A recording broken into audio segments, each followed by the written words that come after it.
Hello, hello et bienvenue dans le bleu du ciel. J'espère que vous allez bien et que vous passez une bonne journée. Aujourd'hui, je vais vous parler d'une réflexion que j'ai eue la semaine dernière, je crois. J'étais sur Pinterest et comme d'habitude, je regarde ce qu'il y a sur mon fil d'actualité. Et je suis tombée sur une citation qui m'a fait tiquer. Cette citation dit Beautiful girl, believe in yourself and never doubt who you are. Ce qui se traduit par crois en toi et ne doute jamais de qui tu es.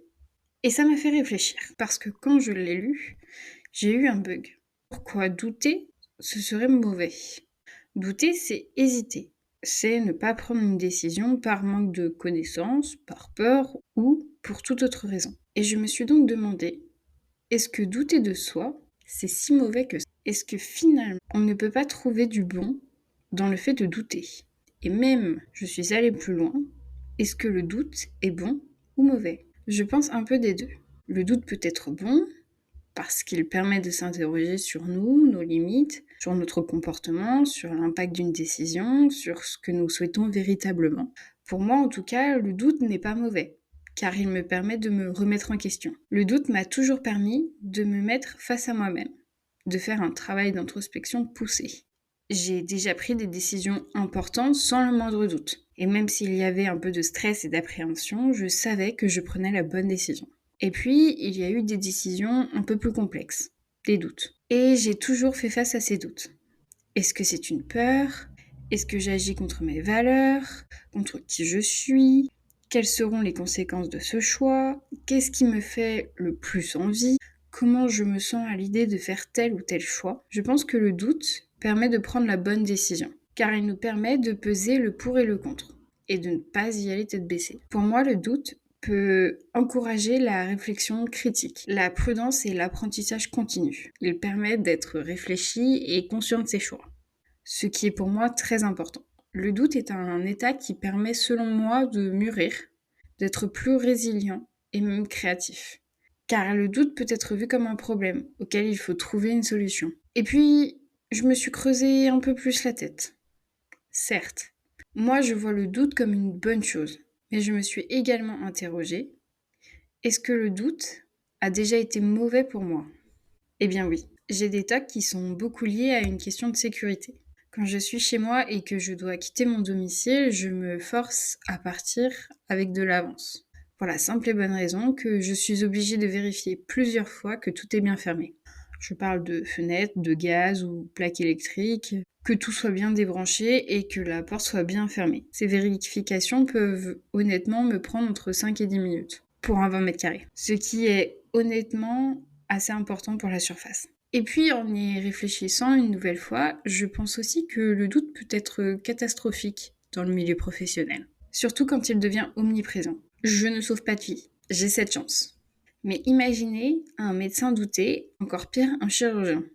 Dans ce cas, il est évident que le doute peut être fatal. Le doute est finalement le grain de sable qui va faire dérailler une machine bien huilée, puisqu'il va vous prendre la confiance en vous que vous avez et vous mettre à mal. Le doute dans ce cas peut être totalement destructeur. Et je me rends compte, au fur et à mesure que j'avance dans mon raisonnement, que le doute est bon seulement à petite dose, parce qu'il permet de réfléchir un peu. Mais s'il est trop présent au quotidien, alors il n'est pas bon. Et j'ai également lu que le doute peut être destructeur pour les personnes anxieuses. J'avoue que je suis une personne anxieuse.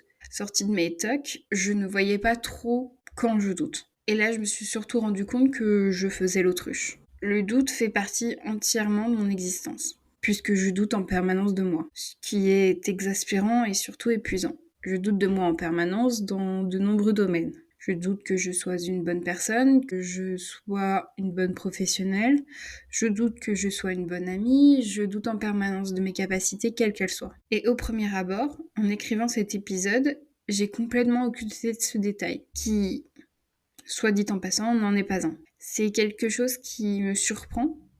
Pourquoi j'occulterais volontairement ce doute qui fait pourtant partie intégrante de ma vie? Eh bien, parce que je ne conceptualise pas ce sentiment comme du doute, mais comme un symptôme de mon anxiété. Et donc, je l'associe à ce trouble et non à une émotion. Mais j'ai appris à contrer le doute, et même une partie de ma peur pour l'avenir en ayant la foi. Finalement, est-ce que ce ne serait pas ça la réponse au doute? Si ce ne serait pas simplement avoir la foi, que ce soit par rapport à des croyances ou à une religion. Si on croit en l'avenir et à l'abondance qu'elles peuvent nous apporter, alors il n'y a plus de doute. En fait, pour faire disparaître le doute, il suffirait d'avoir la foi. Par exemple, avoir foi en une personne fait que je n'ai pas de doute sur elle. Avoir foi en soi, c'est mettre fin au doute. Et finalement, je pense que c'est peut-être pour ça que je ne voyais plus le doute dans ma vie. C'est parce que j'essaye de plus en plus d'avoir foi en la vie, de faire confiance au destin. Après, ce sont mes croyances. Mais je pense que c'est un concept qui s'applique pour beaucoup. En fait, il faut avoir confiance pour éliminer le doute. Bon, reste plus qu'à avoir confiance. Et ça, c'est une autre histoire pour un autre jour.